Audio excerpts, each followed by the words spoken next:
Good evening, everyone. This is so amazing to see you all here tonight, this many faces interested in pursuing grants and hopefully grants toward successful Measure P projects. I'm Dean Cindy Luna. I'm the Dean of Fine Performing Communication Arts here at Fresno City College. We were asked by Fresno Arts Council if we'd be willing to host a technical assistance grant writing workshop, and we jumped at the opportunity because the partnerships that we can all enter into around the arts are really exciting. I think when I think back to maybe 10 years ago or so, and we weren't connected in the same way that we are now around the arts, right? And now we're coming together as a community and finding ways to pay people for the amazing work that they do and to pursue collaboration. And we're seeing it across downtown. We're seeing it on our campuses and all over the city. So it really is wonderful to see you all here tonight. This is in partnership with Fresno Arts Council, as I mentioned, and we're really excited to have Lilia Gonzalez-Chavez here with us tonight to talk a little bit about the Measure P aspect. One of our trustees is here, Nazarene Johnson from State Center Board of Trustees. Thank you for being here. There are some plants around the room that were the brainchild behind the grant writing session. We have Dean Sherilyn Kroll Hornsby, our curator and art history teacher, Elena Harvey Collins. And then your trainer tonight is Nick Trujillo from our district grants office. When we said, hey, Nick, we have this great idea. Are you ready? Do you want to do it? And he said, sure. And then we said, oh, there's 130 people coming and we're going to record you because there's so much interest. Do you want to do it? And he said, sure. So we're really grateful that Nick is willing to talk to you all about some grants tonight. But first, Lily is going to come up and say a few words about the connections to Measure P and some upcoming projects around Measure P, and maybe address a little bit of questions about how y'all partner if you're interested in pursuing a Measure P project. So welcome our wonderful Lilia.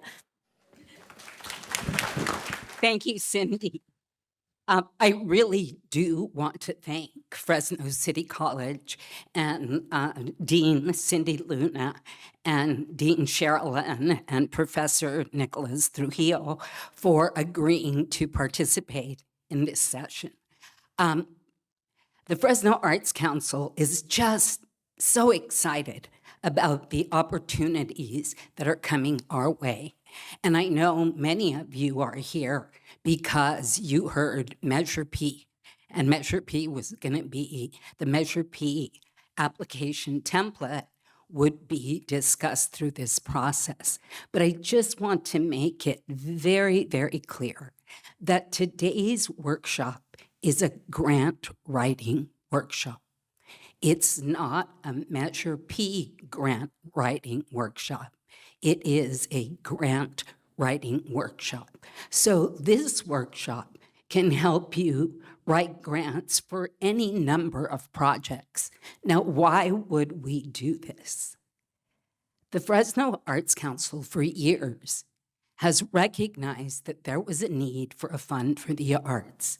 We didn't have a fund for the arts in Fresno.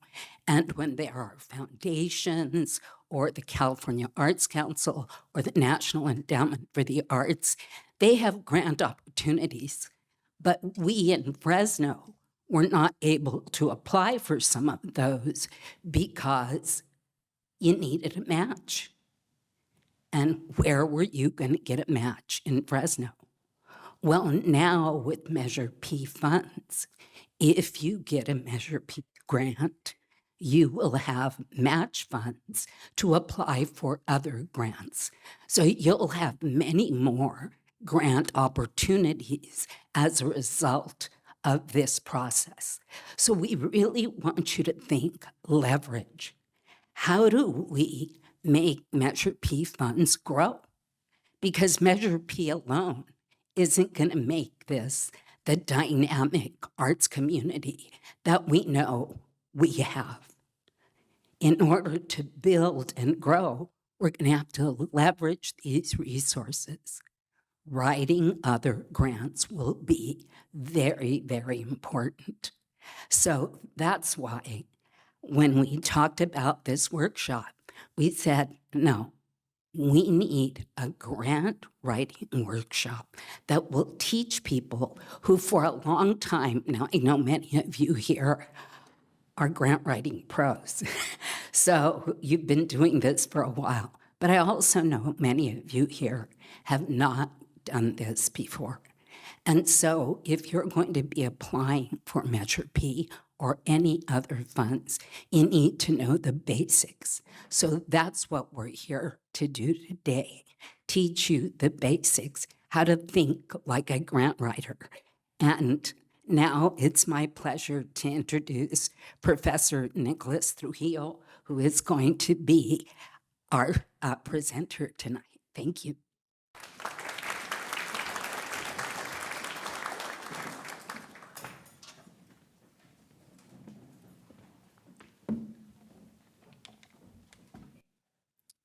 Thank you, everybody. Just so you all know, my wife is about 9 months pregnant right now, so my phone's on just in case my son has bad timing like I do. Uh, just so you're aware. So it's there. So hi, everybody. My name is Nicholas Trujillo. I'm the District Director of Grants and External Funding at State Center Community College District, serving our 4 different campuses with grant writing. Anything kind of in the pre-award we'll talk about tonight goes through our office. With me tonight is Gary Hagee. He is my research assistant, so he pulls a lot of the data and prepares a lot of things in our grant writing. So let's talk a little bit about our agenda for today. So in kind of setting the stage of what we're going to do, we're going to talk about kind of a background and foundation for when we're going through grants, kind of like we've been talking about and Lilia brought up. We'll walk through grant narrative in kind of a generic sense, talking about in general. I usually go to whatever the hardest funder is to get funding from. I like to write to the hardest funder because then essentially you're always writing to the highest standard, right? And setting that tone is good. We'll discuss Measure P and Fresno Arts Council. Again, it's the example of the night, but I'm not an expert on Measure P. I didn't write Measure P. It's just kind of my interpretation of the RFA for tonight as our example. We'll set aside time, about 15 minutes, to actually go through the RFA. I will also provide slides later, so don't worry about getting them, or if there's too much content on them, I will get them out to you guys. After that, we'll walk through the actual RFA. So we'll read it together, kind of set the foundation of what we're looking for, and then actually look through the example together. And then I'll give you some kind of final parting thoughts that I have of grants in general. And really for tonight, anybody that has a toddler has probably heard this question a lot. Really what we're thinking about is the why, right? Why do we want a grant? Why do we want funding? It's not that we want money, and we'll talk about this, right? It's we need to do something. There's something we've identified as a problem, some kind of injustice, some set that we've decided we really need to take care of, but we don't have a way to do it ourselves. And so as we talk about everything, think about your why. Why are you here? Why are you looking to write a grant? What specifically are you trying to do or fund? So kind of in that, why would you want a grant? Really we need it when we think about kind of our personal or business mission, in a sense that we're trying to figure out, if I at State Center am trying to figure out how can I best serve students at my different campuses, right? I've got a different ideology and process of what I might need a grant for versus I really have seen that downtown needs to be revitalized and there's a way to do so, right? So thinking about personally or in a business sense, what do I need to do? What am I trying to think about that I could use funds to kind of leverage to change? Other times, a funder might come out with a new funding source that's kind of innovative, or they want to do something different that they haven't done before. And it's really a good testing ground for you, thinking about your own personal ideas and mission and what you're trying to do to kind of tie to what they're trying to fund. And we'll talk about this more. But really thinking about your own personal mission statement and your why, right? Really, what we're thinking about is an objective, a target, an injustice, something that we can go after to get a grant to kind of change. And that's really what we want to do with grant writing, right? It's not that we're seeking money, right? Which I think sometimes in grant writing, it can get a little construed, or the thought process is I need funds, right? But I would ask you, why? Why do you need funds, right? We all could use more money, obviously. Anybody could use more because we could do more, but it's not that we want more money. It's because we've identified a problem. There's a problem that we cannot take care of, that we can't solve without some sort of external funding to help us with what we need. And so if we think about it, right, it's the funding that allows us to meet our objectives, to change something, to change this need that we've identified or this problem we've identified. It's not the other way. We've got to base everything that we do on some kind of set need, and we'll talk about that a little bit more, right? So the driver is the funds that'll help us kind of solve the objective or whatever we're trying to do. And once we've solved it, everything doesn't get fixed. Something else will come up that we will need more funds for to fix another problem that's come up. We can't change everything, but we can make small changes with grants, which then leads us to another grant. It might be that we want to try to end poverty in Fresno County, and a first grant might get us down a little bit in rates, right? But we're not going to completely get rid of it. And so that might fund another project we do. And that might keep kind of in the cycle of how we solve out different problems that we identify and new ones that pop up that we didn't even think about from the last set of funding. So as we kind of contextualize grants are usually discussed in kind of three different ways. There's pre-award, which is kind of the writing stage, the thought process of, there's really this problem of poverty in Fresno County. So we're thinking about the first stage here is project development, right? We've identified some kind of problem, and we want to find funds, right? The second step here, identify funding. We want to find something that's going to help us with this problem. And that's really kind of the pre-award. It's really these four. And the award phase is you've submitted, you either get a congratulations, you got the grant, or unfortunately you didn't get it. Kind of a small part, but what we all focus on is the submission. And then after it gets submitted, if you are successfully funded, now you've got to run that project, right? Everything you wrote to and the promises you've made in that grant, we now have to actualize.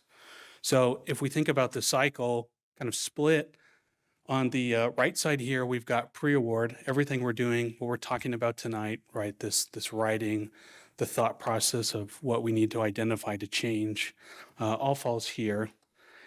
And then the kind of post-award, or once you have that award, falls here. And you might notice that there's kind of not an overlap there. That's the award phase, right? You actually getting the award is a small part of this whole thing. It's the part we focus on the most, is trying to get the award. But in the totality of a grant, it's a small portion. So really where we focus a majority of our time is on pre-award, identifying a problem, finding a funder who's kind of suited to do that. And then if we get the award, now we've got to do what we said we're going to do, and how do we actualize that? So kind of the three phases as we think through a grant. So you might think, okay, how do I start? I've thought about this kind of personal mission I have, this personal problem I've identified. What am I supposed to do? And my recommendation is you look for funders that are similar to what you're trying to do, right? If I want to employ more students, I might go for the Department of Labor because they're going to offer grant opportunities that are more aligned to workforce job placement, right? If I'm trying to revitalize downtown, I might have to go after Measure P, right? And so it depends on what I'm trying to do, and what I'm trying to solve will kind of lead me to who is going to have kind of similar funding, right? And there's a whole multitude of places where funding exists.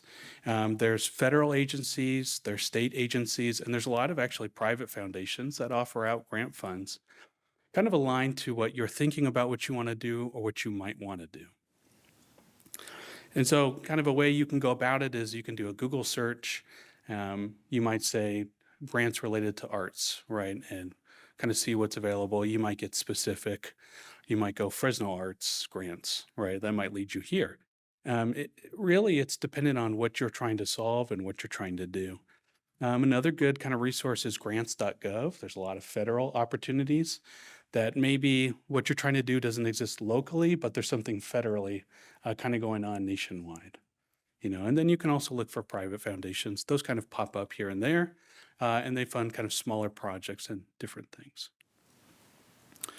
So if there is a funder that's aligned to what you're trying to do, typically if they want to announce that, hey, we're going to put out a grant opportunity, they'll put out what is known as kind of a request for application, but this has a lot of names.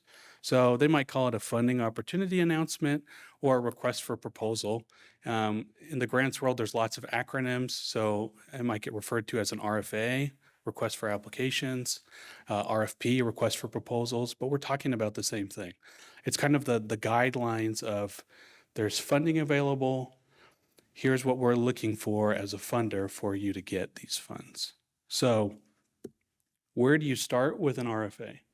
A lot of kind of newer grant writers see this in a Word doc and they get blank page syndrome. They have no idea where do I start? How do I write a grant? There's an RFA that has guidelines, but what am I supposed to do? I have to write 25 pages to say what's going on. How do I do that? So typically when you go through an RFA, I'm going to kind of highlight, this is my kind of thought process and personality, what I look for when I go through a request for application. First thing I'm going to look for is when is the grant due? If the grant's due tomorrow, there's no way I'm getting it done, right? A week, even maybe a month, right? Depending on the requests for what I need to submit, I might not have time to get it done. If we have 2 months, okay, I've got a lot more time and a lot more planning that I can do, so I'm not kind of rushing through what I need to submit. So second thing I'll look for is eligibility. Can I even apply for the funds that are available? Because if a funder comes out and says, okay, institution of higher ed is not allowed to apply, I don't need to keep reading the document. I search for that kind of second, look for eligibility. Oh, I'm out. I'm not going to read the 65 pages that are here because I can't get them anyways. So you want to look for eligibility. You want to look for what's the funding amount? What's this project trying to fund at? And there's a caveat here because in some requests for applications, there's multiple projects in one actual template. So you want to be sure when you're looking, like to give you an example, recently I was working on a USDA application and there was 3 tracks with different fundings and different requirements. So trying to be cognizant of which one you're going for, which one you qualify for, and making sure you're putting the right amount.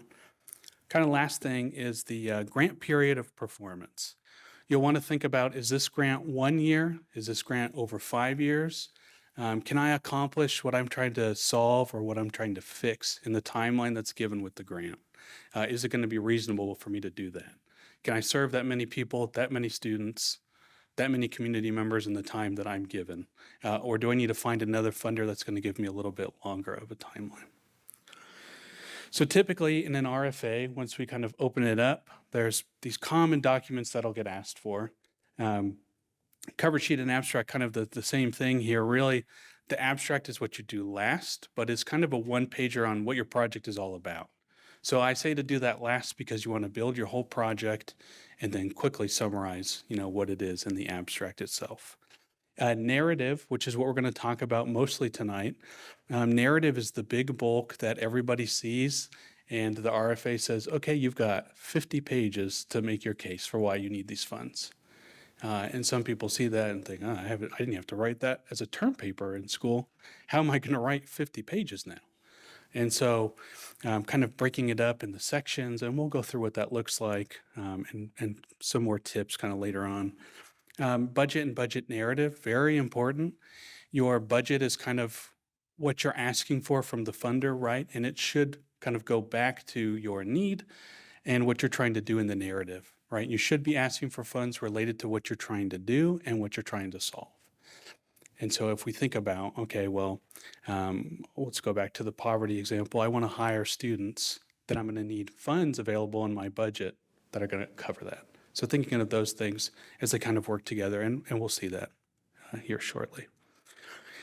Sometimes, depending on the funder, there will be program-specific forms that they request. There's so many different variations that I'm not going to list them all, but just know sometimes, depending on who your funder is, they might ask for different things.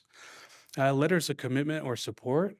If let's say Fresno EDC decides, hey, State Center's got a great project going on and we want to help them and help their students, then I might ask them, can you commit to me in a letter, a written letter that you sign that says, yeah, we will take those students if this gets funded.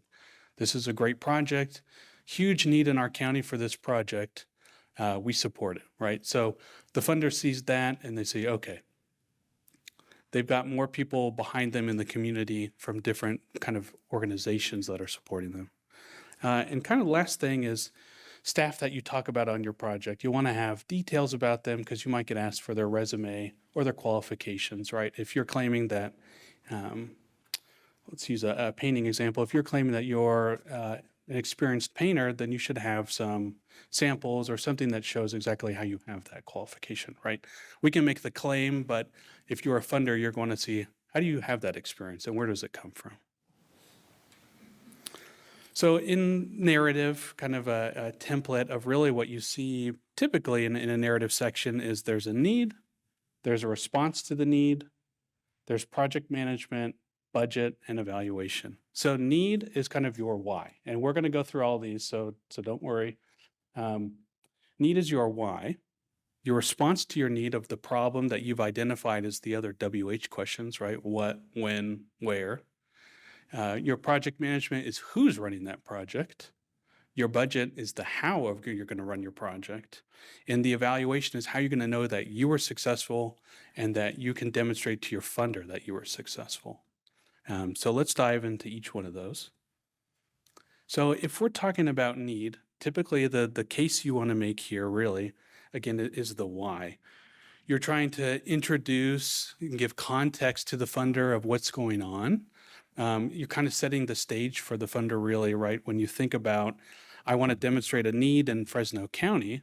If I'm doing a federal nationwide grant, I might get a reviewer in Tennessee that knows nothing about Fresno, right? And so I want to articulate at the start, Fresno County has the highest poverty rates in the country and cite data, right? I've set the stage now that, whoa, somebody else that's outside the state, doesn't know what Fresno is, can see that there's a problem.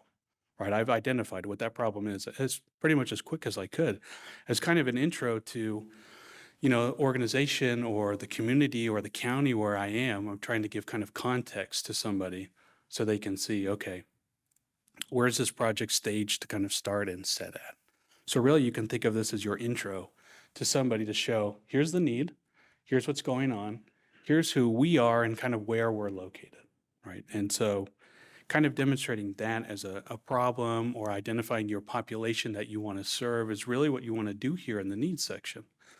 If it's that poverty example, we want to identify, different subsets of people that are unemployed and what's going on. And so we're trying to clearly kind of disseminate, this is what's going on in our county, and then we're going to respond to the problem. And kind of the response to need, right? We're thinking about that why. We're going to use current data, like I said, to show here's the highest poverty rates. Maybe we compare it nationwide to other states or cities to kind of give context to, we're saying it's bad, but what is it in relation to something else, right? You're kind of demonstrating to your funder a little bit better, right? Your why with context to the why, right? So you want to use current information when you're making your case, dependent on the data that you're using. Try not to use 3 to 5 years old for source material. Sometimes you can't. A while back, I wrote a geology grant, and the last updated research in it was 1972. So you don't always have the choice, but you can make that case to your funder, right? There's a problem. There's no new research. We need to fix that, right? And then you don't want to bring up problems that are unrelated to your project and the activities you want to do. So if we're talking about the poverty need in Fresno County and how we need to do something about it, I don't want to bring up that bus times are really slow. Well, it's not really relevant to what I'm trying to make. Right? It might be that the bus not running faster is stopping people from getting employment, and that's related to what I'm trying to stipulate. But if I bring in some unrelated fact, the funder might say, well, why are you talking about that? That has nothing to do with what you were talking about before. You went on a tangent and then went somewhere else again. So you want to be succinct and making clear, here's the case, here's what's going on, here's the context of who we are, who I am, the problem, and here's how we're going to try to fix that. And really that kind of fixes those WH questions, right? The what, the where, when, and who. And so kind of common in narrative sections when you're writing a grant is you'll say, here are the goals or objectives of what I'm trying to solve. I've identified that I need to paint downtown Fresno, kind of help revitalize it. My goal is to then paint part of downtown Fresno. In the timeline, here's the timeline I'm going to need to get all the supplies I need to get that wall painted, to get the permissions, the permits, whatever I might need. Thinking about succinctly, if my goal is to paint a wall downtown, what's the timeline or work plan I'm going to need to actually do that, right? Those kind of go together as you think about what I'm trying to do and how long it's going to take me. Again, if I only have a year, it's going to change my plan of how fast I act versus if I have 5, right? I can serve a lot more people in 5 years than I can in 1 year. So trying to think about that. You might do a needs assessment or look at your strategic plan. If you're an organization at the campuses, right, we have strategic plans of where we want to be in the next few years, which helps the goals of what we want to fund and what we want to do. But you might do kind of an internal needs assessment depending on what you're trying to do and what you're trying to fund. So as you kind of write that, that's related to the project management and the budget narrative that you're trying to do, because you've talked about need, you've established a problem, you've talked about how you want to react to that problem, but the project management and budget are going to be influenced by what you're trying to do as a response to that. So if you're, again, if you want to paint something and you talk about this need to revitalize downtown, you've got research to stipulate that when walls get painted, happiness goes up in the county. You might want to then take, right, that might be down or should be down in your budget. If you're saying you're going to paint, right, you should have paint and supplies allocated down in your budget, because if that was your response and then you don't ever talk about it again, it's a funder's going to say, hey, wait a minute. You said you want to paint downtown, but you didn't ask for any supplies or any time. Why'd you do that? So thinking about how these things kind of go together, right? This relation and project management is going to tell you kind of the who. And so if the project management is demonstrating the who, this is who's working on the project. Who is the expert that's going to kind of take over this demonstrated problem you've identified? We're going to solve that problem by painting that wall downtown. Who's going to do it? Right? It's great. You've demonstrated there's a problem and research to back you of why you need that, but who's going to do that work? This is really where you talk about the expertise of the staff that you have or the staff that you might want to hire for the project, right? Maybe you don't have somebody that can do that, but you want grant funds to help you get somebody. And you could articulate that here. So in this section, what you might get kind of asked for is CVs or resumes for staff. I might say Nick's really good at grant development and a funder will ask me to prove it, right? So I'll put my CV up as kind of response to that. Sometimes you could put job description. Again, maybe you don't have somebody on staff that can do that job, but you know what you want. You know what you want the project to fund or who you might want to bring in to do different things, right? So you might have a job description or maybe the job is vacant. And so you have a job description, but you don't have somebody there right now. Then kind of last thing, if you have administration in your organization, they might be able to kind of help you with, this is the kind of personnel you might need to do that, right? But individually on your own, you kind of operate as all these at once.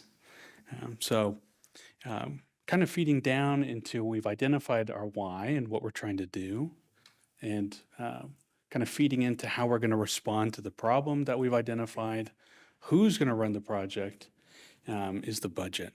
And I've got here to start early because it seems like an easy part to do, but sometimes this can take quite a while. If you think about all the supplies, again, let's use the painting example. If you think about all the things you're going to need, how much time are you going to need? How much time are you going to need to set aside to get different permits or things you might need? What kind of supplies might you need, right? And so thinking about those things early because that will influence your writing too. Because if you've identified a problem and you've said how you're going to solve it, if it's not in your budget or you don't clearly articulate why it's in your budget to support what you're doing, it's kind of a red flag. So you want to make sure when you're writing and kind of putting that together that these kind of flow together, right? And so our response kind of changes our budget, and our budget changes our response to the problem, because as we work on a budget, we might realize I really need somebody that can do that. I can't do that. I don't have time to do that. I'm at capacity. I don't have the expertise. And I didn't think of that when I started writing. And that changes my project now. So kind of being cognizant that these things kind of flow together and can change as you kind of think more about the project and what's going on with the project. Last thing you usually see in a narrative is evaluation. So you've said a problem, you said how you're going to fix that problem, you said who's going to fix that problem, you said with what funds and how you're going to fix that problem. How do you know that you were successful in what you said you were going to do? If you said that you were going to paint that wall, did you paint it? If you said you were going to paint 10 walls, did you paint all 10 walls? What does that look like, right? And so an evaluation is really going to be based on your need, your response, everything to it, and then kind of is based on those. So as it kind of flows, you'll see this all flows together, right? Our need and how we're going to fix the need or the problem will base our evaluation on, different funders will ask for different things and how they evaluate if something was successful or not. So it kind of changes based on your funder and who they are. But to kind of wrap that up, right, you can see everything is related. So if we start kind of down, our need can influence our evaluation and our response to our need. Our response to our need influences the project management, our budget, our evaluation. And you can see, right, all of these flow back. It's not just that we write a section on its own and we walk away from it. It's all interrelated in what we're doing, and we have to be able to change what we're doing as we kind of write. So our need might start one place, and as we work on our budget, we realize, man, we got that so wrong at the start. We got to go back and change it. Just showing kind of the interrelation of all these different things.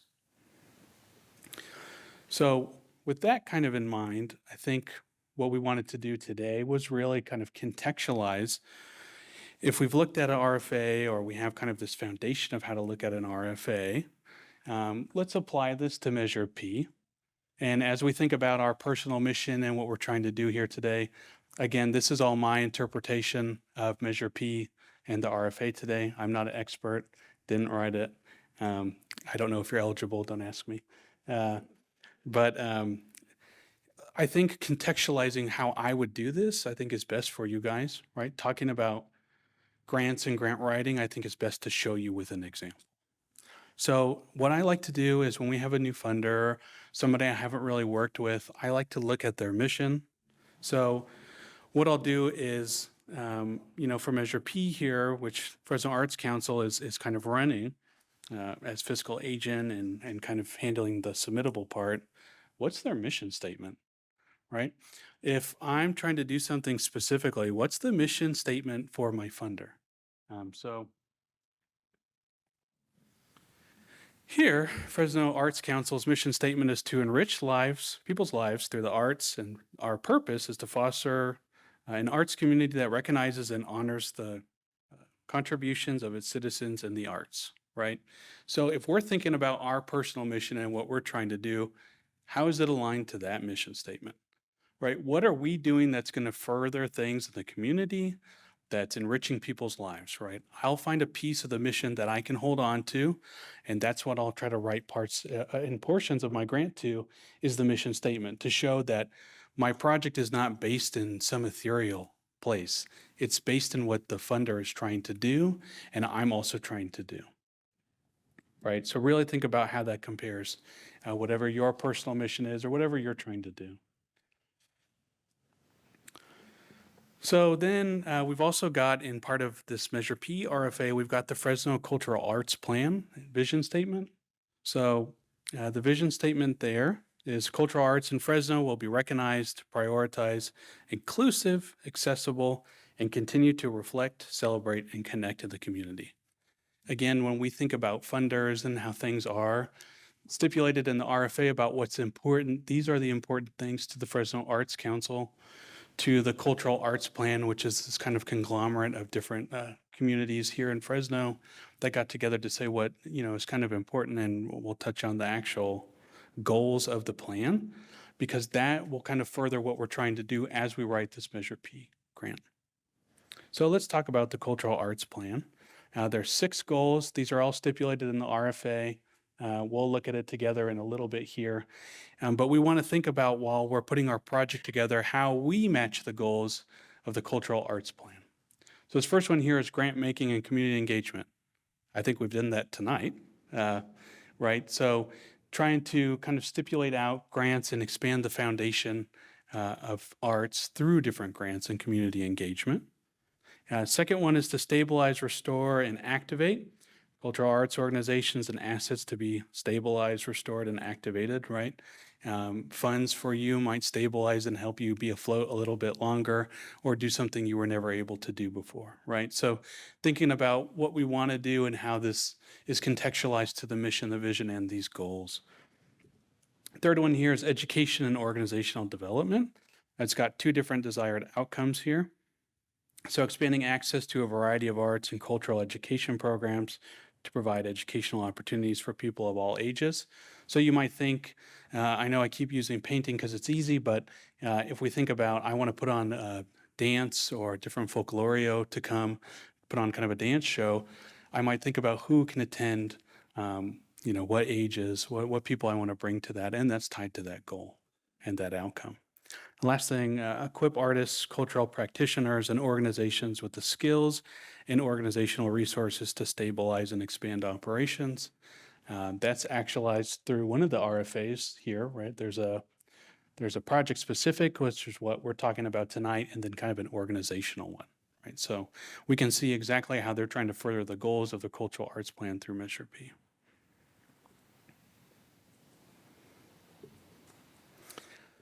Next, elevate and celebrate arts and culture to strengthen a sense of community, right? As part of your project you put together, you might think, how am I going to highlight the work I'm doing and kind of further a sense of community through that?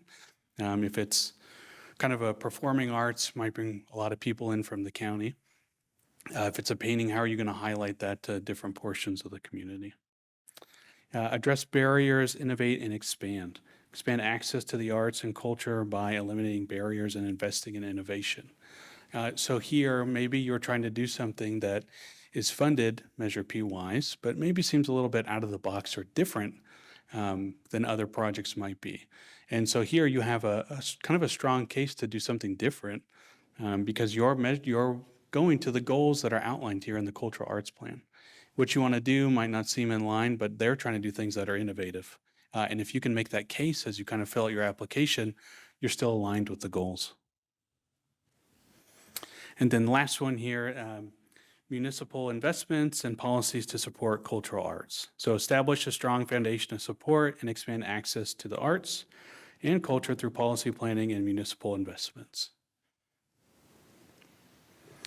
So now that we've kind of set a foundation of narrative, what narrative steps will look like, I think it's best to contextualize a lot of this, because I can talk about it a lot, but if you can't see it in practice, it doesn't really make sense.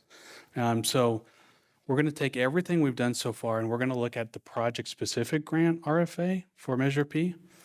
So when you get these slides later, there'll be a link to the RFA, but we can go ahead. If you guys have your laptops right now, I can show you how to get there. But we're going to spend the next about 15 minutes or so reading over the RFA, just so you have time and we're kind of all on the same page with it. All right, so what'd you guys think? This RFA doesn't seem too bad, right? 25 pages, not too bad. Yeah. And then this sheet we passed out, this is kind of how we handle different grants, to kind of take a lot of that information, right, and put 25 pages down to about 4. And this is what we're going to reference when Gary and I are writing different projects, as it kind of helps us remember and not have to go back and read 25 pages again. because we've got all the kind of info. But that's something we do internally. You don't have to do that for grant projects, but it really helps us kind of know, when we've got 7 different projects going on, how do we reference back to which one we wanted to pull? Without pulling from the wrong RFA, or if there's multiple tracks in it, how do we know we're working on the right one again that we wanted to work on? So let's talk a little bit more from kind of the foundation we set earlier. Now that we've read through the RFA, you're all experts now on the Measure P RFA for this one. So when is the grant due? Right, first thing we look for, March 25th, right? So we've got some time. We got a little bit more than 2 months, right? This is definitely doable. It's not due next week. It's not due tomorrow. Gary and I have had those. Not always fun, but the closer you are to the due date, there's a lower probability you're going to get funded, right? Because you're not going to have time to think through a project and kind of articulate everything you want to do in a short amount of time. It's going to be kind of a panicked rush. And then if it gets funded, you might think, oh, how are we supposed to actually do this work? Because we didn't think about this very well. So next one, eligibility. Now, I can't put all of them down there. We've got it kind of succinct, and it's also on page 7. Again, I'm not going to list all of them there. There's quite a bit there of who's eligible and who's not. Does anybody know the funding amount? Right, we've got 2,000 and 200,000 in the other project, right? And then there's an emerging that's got a cap of 50,000, right? So thinking back to that asterisk, right? It depends on what category you would fall in to know what your funding limit is. Last one, what's the grant period or period of performance? Yep, that's right. So we know we've got about a year in here of how to do our project, right? So as we think about what we want to do and what we're trying to solve, we need to know that's the timeline we've got to work on to get it done. So let's look in the RFA kind of near the bottom. There are a set of different kind of questions that have to get answered, and we'll go through each one of these, and I will give you the slides. But let's also kind of contextualize back to kind of regular narrative sections and think how they're related to what's in Measure P. So if the need is our why, and the response to our need is the what, the where, the when, project management is the who, budget narrative is the how you're going to do it, and then evaluation if it's required, right? How are you going to know you were successful? So in the RFA, there are these different sections. There's about 6 from the RFA that have their own subset of questions. Oh, good. So if we look first at project description, right, the first kind of subsection under there is, please describe your proposed project. That's a lot. That's a lot in the first bullet, right? It's not, that's the only question in there. That's kind of the setup here. So if we think about that, that's probably need and kind of response to need, right? We're thinking about our project. Next one here is, who's the target audience anticipated for the project? How are you going to capture participants based on different demographics? How does your work align with Fresno's cultural arts plan, right? So those goals I talked about earlier, I didn't pull that up for no reason, right? There's a reason behind that. It's specifically asked for here in Measure P. How are you meeting what's going on in the cultural arts plan and those goals, right? The project that you want to do, how is it tied back to that? Do you have a regular process for evaluating? Look at that, evaluation, right? And so even succinct pieces and what we might think is more of the need as the project description can have these own interrelated different pieces. And then last one in the RFA is to upload a project budget.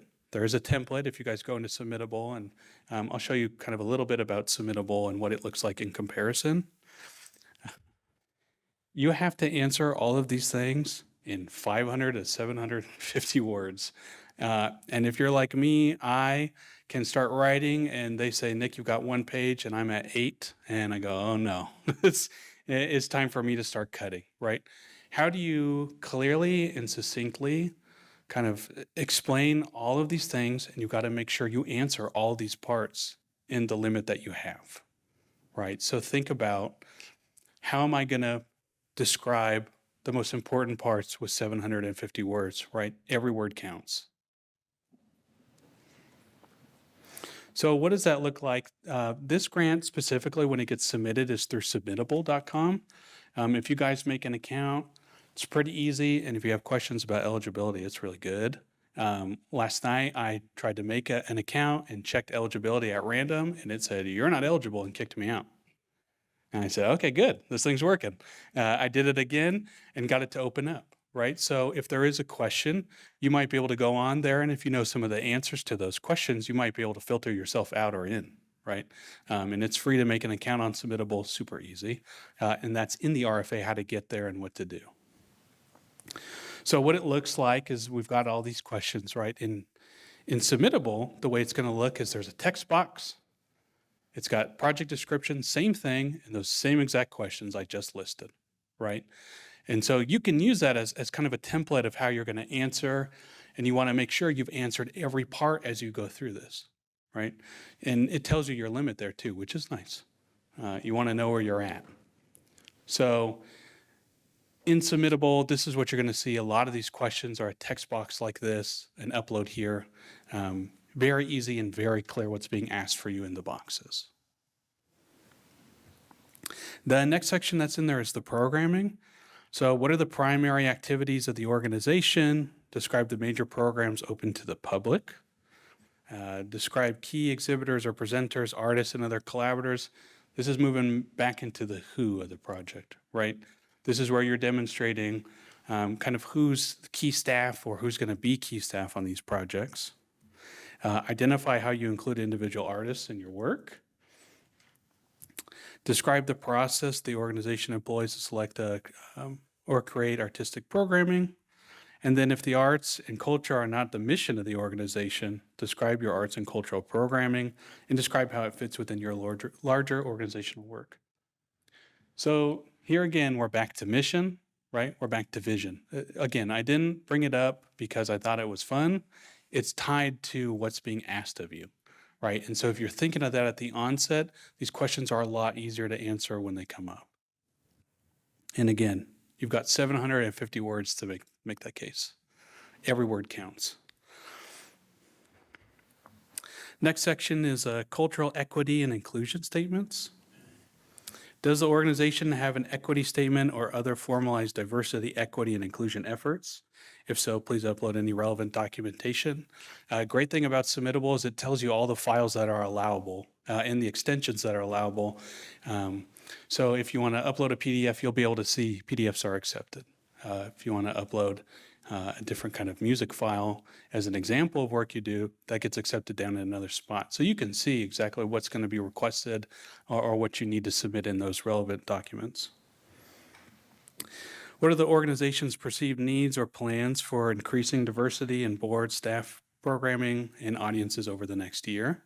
So again, tying back to this equity piece, right? What is your organization doing?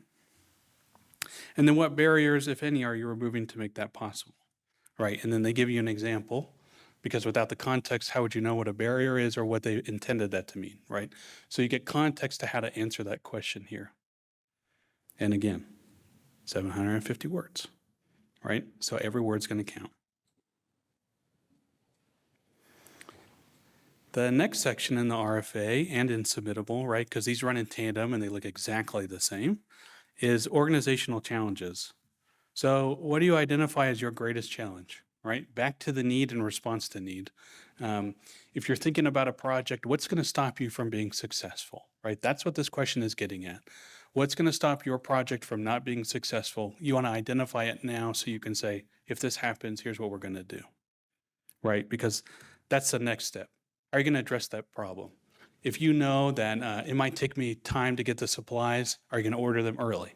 Are you going to make sure you have them on hand, right? What are you going to do to make sure anything you've addressed as a problem or your greatest problem, you can mitigate now? Describe how the grant funds would be used to address that, right? So if I need supplies that I can't get on my own, I might say the grant funds are going to allow me to purchase those, which will make sure I don't have that problem up front.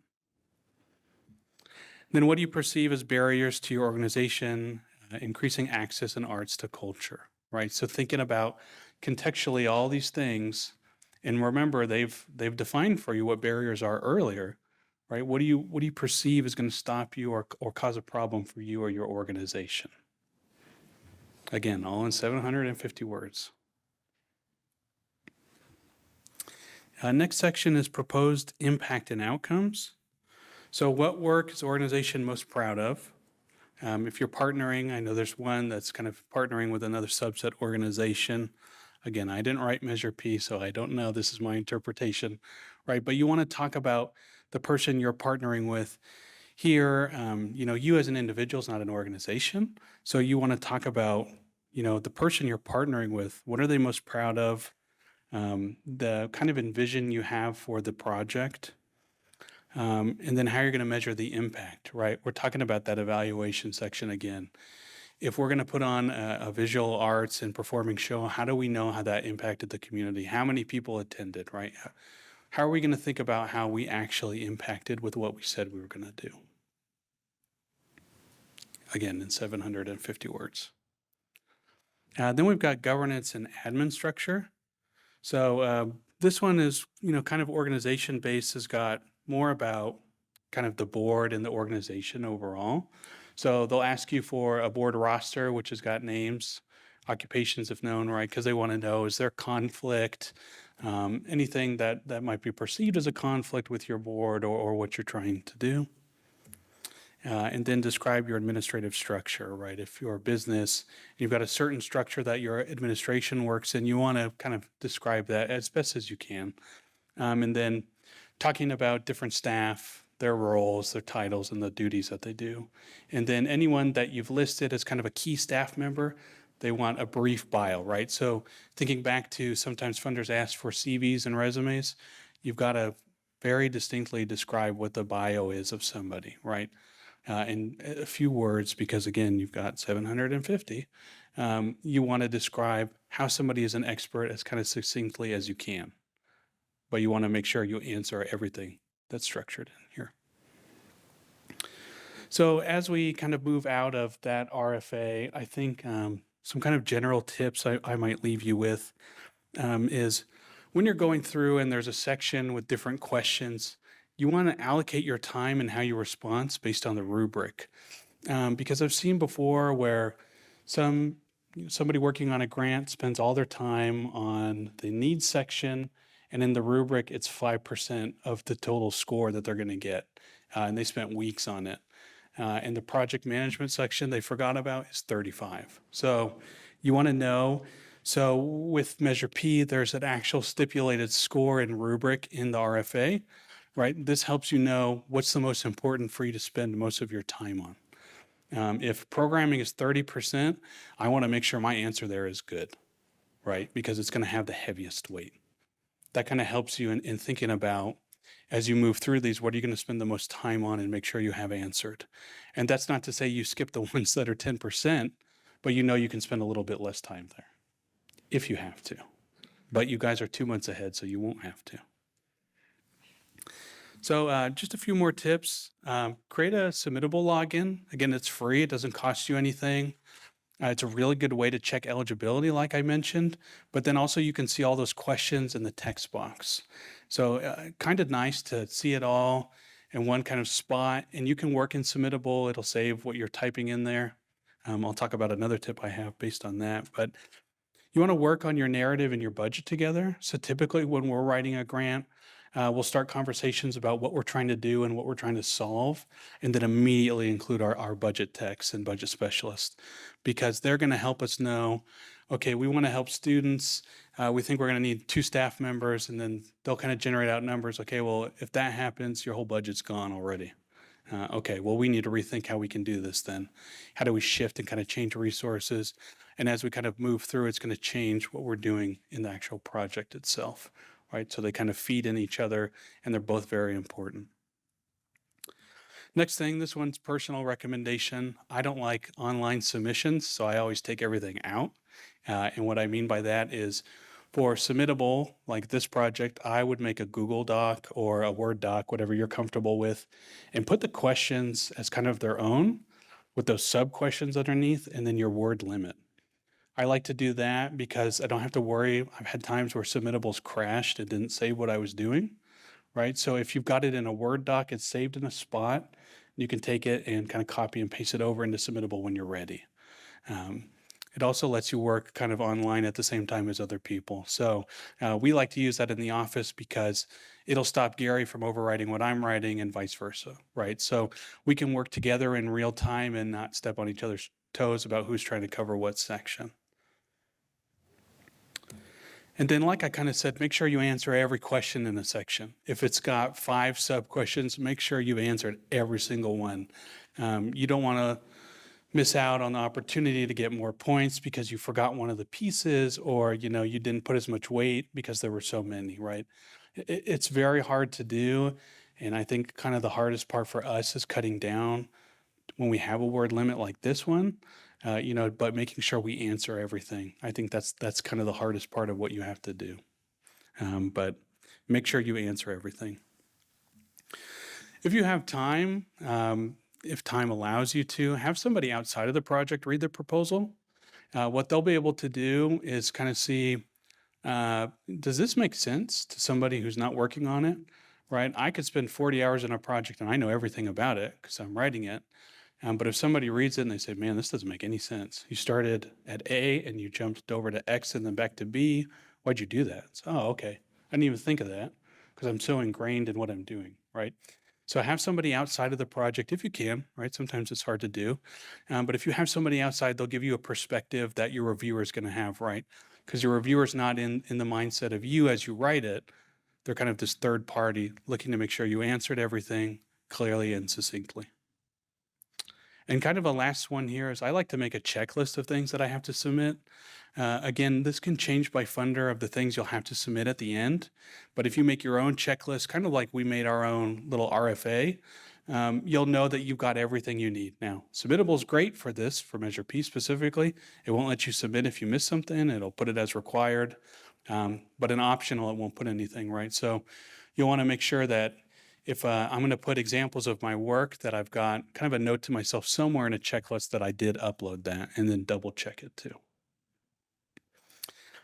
And then kind of as we close out, grants really boil down to 2 kind of end things as we leave pre-award and, either your project gets funded or it doesn't. So I didn't get funded, right? Now what? It can be disheartening, right? You spend a lot of time and work to try to get funds and, something happened. It's not necessarily a critique of you or the project, right? There could be a lot of really great projects and it was hard for the reviewers to decide, but you've done a lot of the groundwork now for future projects. What you did doesn't go into the void and you can't use it again, right? You've built a base now for a new project, for a new funder that you'll be able to use and build on and keep going, right? It's not all for naught. It feels like it. It hurts. But then you realize we can leverage that and do something else. And then the other one, I got funded. Now what, right? Now you have to do the project. Everything you said you were going to do and, your reviewers thought it was a great idea. Now it's time to make it actionable and start working on that kind of post-award side as you move into doing the project, showing you had the capacity to do that project and actually getting it done. And with that, I think we've got a little bit more time for any questions that you guys might have. Yeah. Yeah. Yeah.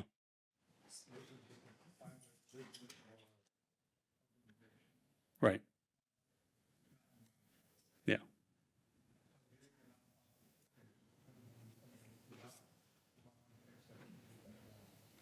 Yeah. Yeah. For this one specifically, that's great.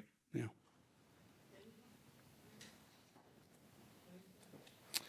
He had said that you'll want to partner with a nonprofit kind of early for this project specifically. Yeah. Any other questions? General, specific grant questions I can answer? Okay. Oh, sorry. Go ahead. So when we were working on the different parts of any proposal, Yeah. they had, part A, part B, part C, part D, part E, and you said, make sure that you answer all the questions in Yeah. each section. Would you recommend writing that in a narrative form, or just bulleting, A, answer the question, B, answer the question, C, answer the question? What's That's- your best practice? Yeah, that's a great question. So what I like to do is when I'm breaking down kind of the subsets, I'll put out kind of the smaller question and I'll start writing to that question specifically, and then I'll think, how do I link all these four together? And then, I'll kind of take that out, make it a little bit longer, and then remember I have a word count and have to cut down and still make sure.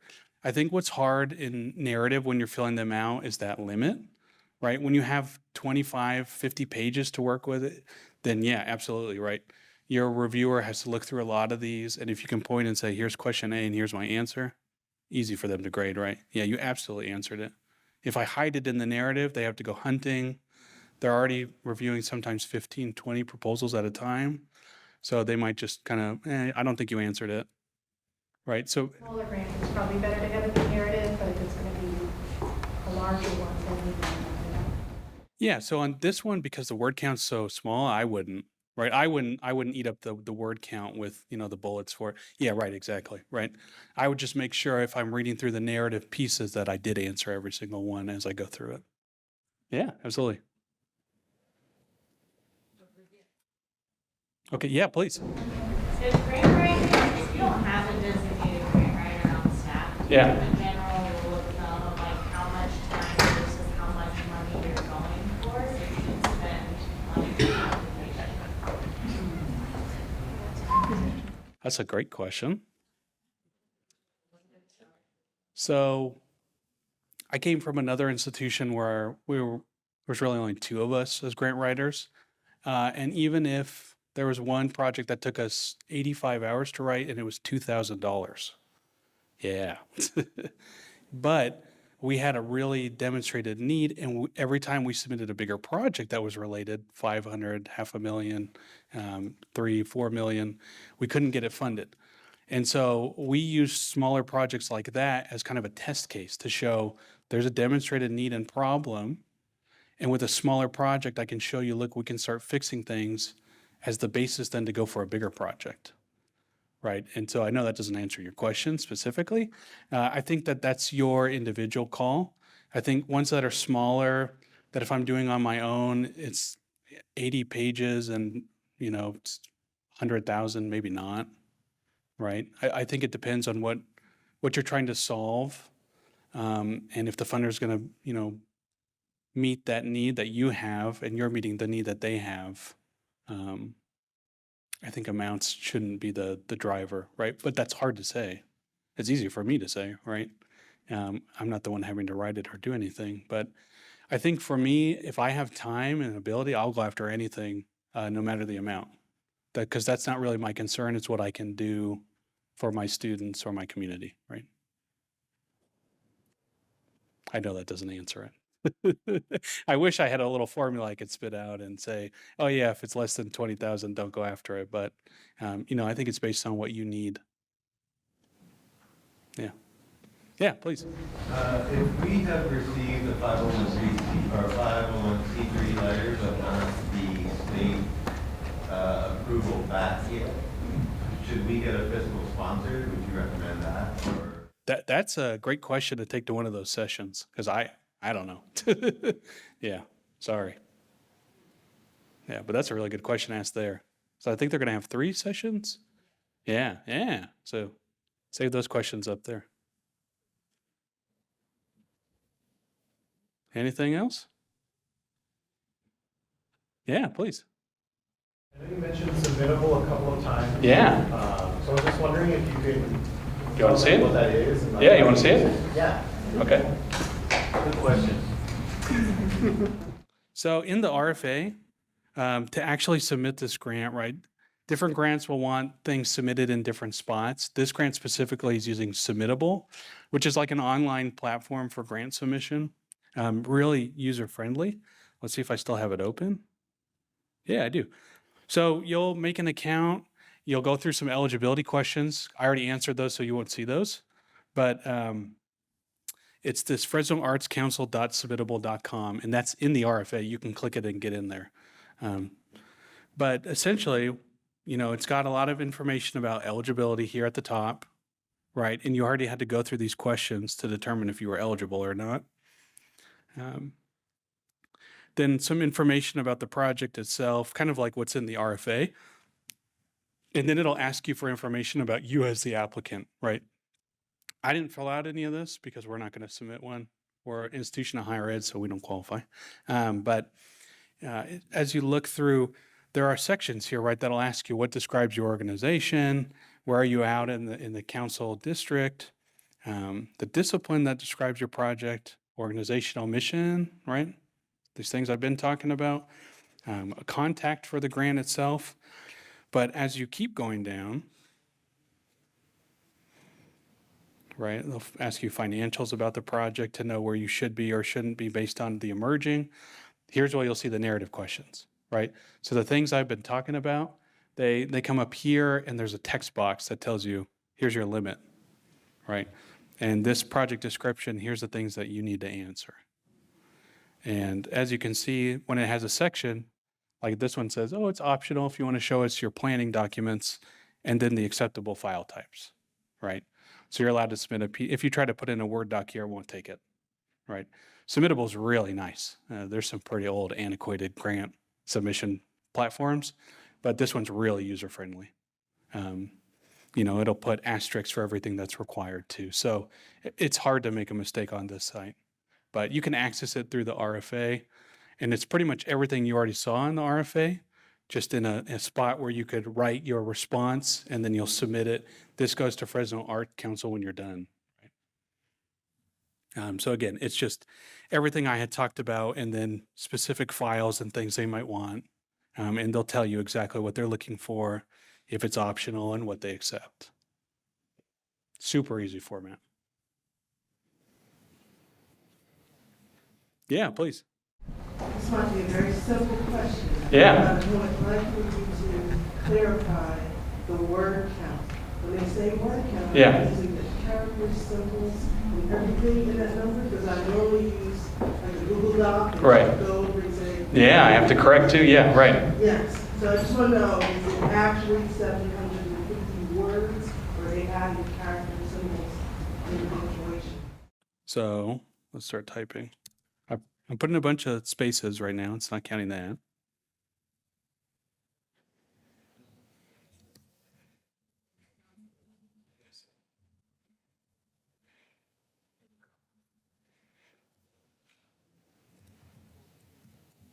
Yeah, so it looks like it's counting the word. Even if I have longer ones or not, right, it's still counting them, so. You should be okay, right? I think that's something you have to do when you take it out, is you always have to check, because some funders will consider a space a word, or will cut it as like, 2,000 characters, but an enter is 25 characters, right? And you don't find that until you go to paste it in. So there is that, edit time. That's why you want to start early, because you might have that problem, right? Yeah, great question. Thank you. Anybody else?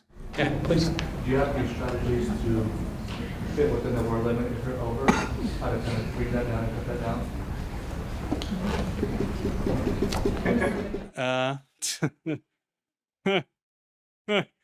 down? That honestly is the hardest part. For me, that's always the hardest part, because I can write more than I can less. I think what you want to do is look for words that are kind of fluff, that aren't really adding anything. I think when we start pontificating a bunch, we add in words that aren't adding anything, right? They're not driving the answer to any of the questions, but they sound good, so we put them in there, right? So we might be able to start cutting those out and making sure, are we answering the questions or not? That's the most important thing, right? The language we use is important, but that's not the driver, right? The driver is, are we answering the questions correctly? Yeah, hope that helps. Yeah. Yeah, please. Yeah. Yeah, that's okay. Yeah. How do you actually get, like, do you put the grant on submittable? No, it's already there. So, yep. So here, I'll show you. Let me go back to the RFA. I think it's this one. So if you scroll down, sorry, make people dizzy if they're staring.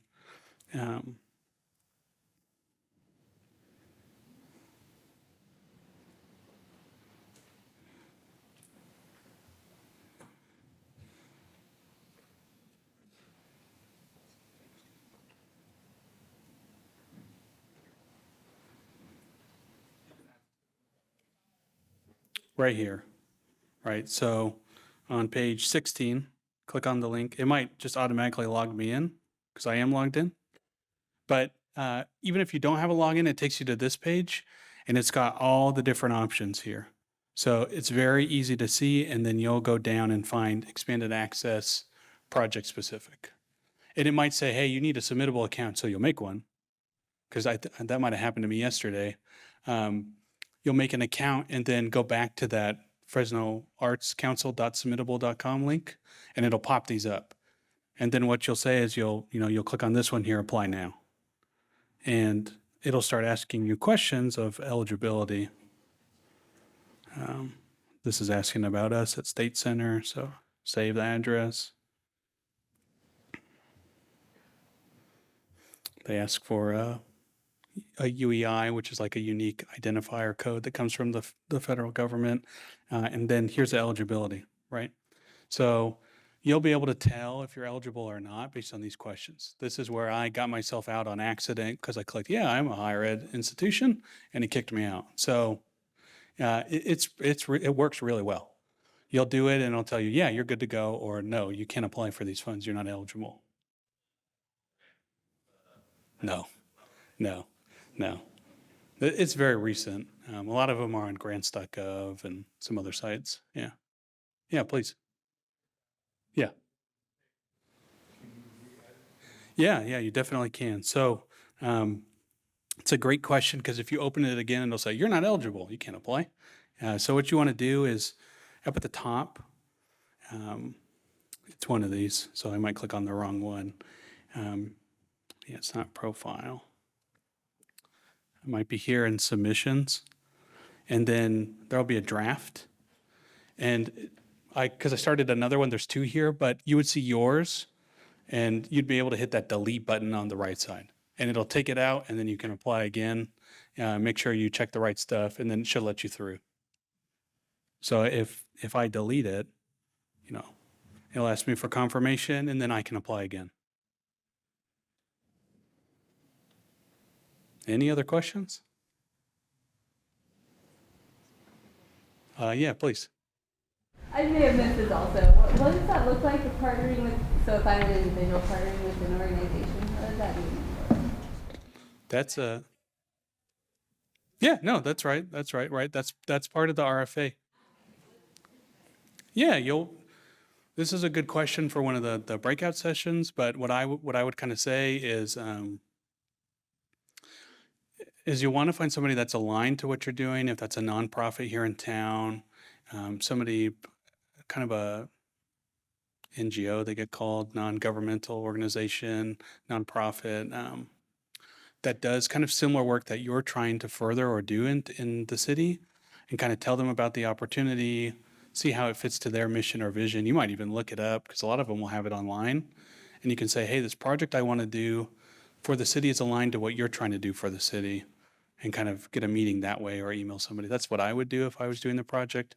But that's a good question for one of the sessions that Fresno Arts Council is putting on. Yeah, absolutely. You had a question, right? I just want to clarify what you said Yeah. about deleting. So you can delete obviously as you just completed some stuff, Yeah. but you can go and edit. I mean, it's going to save the application, and you don't have to finish it in one go, right? Submittable says it saves it. I've had problems with it, so that's why I take everything out. I don't trust anything in here, It's yes, right? So you can go in there and start typing, and in theory you should be able to leave and come back and redo it, and it should still be where you're at, right? So yeah.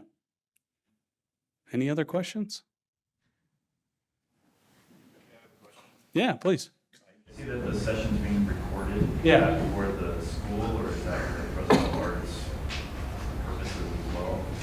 Fresno Arts Council. Yeah, okay, that's for the Arts Council. Yeah, yeah. This recording will be on our website. Oh, So if someone missed it, they can see it on the website. So the recording will be on the website. And then I don't know if they had to give email to register, but did they have to submit an email? Okay. So I'll try to find a way to get you guys the PowerPoint, or it might be put online through the recording too. So you'll get a copy of it.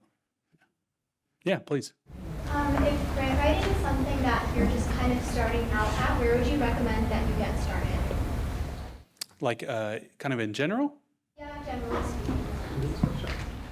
I think it's a good question. There's a lot of good resources on grants.gov that talks about grants and kind of the theory behind grants, and that gets used a lot. Grant writing workshops are good. Honestly, the best experience you're going to get is doing one, right? Is writing a grant, because you'll kind of realize where the kinks are and things you didn't think about, or how things are related, and you don't really see that until you start doing your first one. That's why I know there's like a writer's block or pink blank page syndrome, where you just stare at the Word doc and don't know where to start, but just start typing. That's kind of my best recommendation on questions you don't know how to answer. Just start typing, and it'll kind of generate thought and process as you think, okay, maybe I did or didn't answer that. Here's what I wanted. Here's actually what I'm trying to say, right? And so it's hard. A lot of grant writers get thrown in and they say, hey, you got to write this grant, right? That's what I did to Gary. I said, okay, we got to write this grant. Good luck, right? And it's kind of, that's where you're going to get the most experience is writing one on your own. Yeah, great question. Any other questions? Yeah, please. I think you already answered this, but I just wanted more advice for especially new organizations who Yeah. haven't done a lot of programming. How can they leverage themselves into funding? Good question. So I would think about, as your organization is kind of future planning where you want to be and what you're doing, I would think, if it was me writing personally, I'd think about how do I kind of further what, because the mission and vision of Fresno Arts Council and Measure P is all in the RFA, right? How do I fit in what's going on there? If that's the one we're using specifically, right?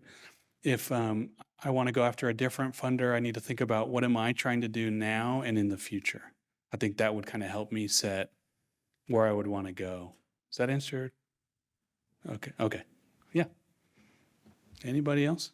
Oh, yeah, please. If you're partnering with a fiscal partner, Yeah. when you're answering the questions, like mission statement and different things, are you answering, you're providing their mission statement or?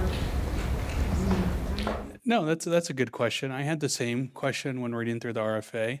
I think that's a good one to bring to the session, but my interpretation was yes, that's probably what you would do. But again, I'm not Measure P, I didn't write it. So, but that's the way I also interpreted it, was you don't want to talk about the person you're partnering with, right? And kind of what they're trying to do to further things. But that's a good one at the session for Lilia to say, no, maybe not, right? So we get more information there. Any other questions?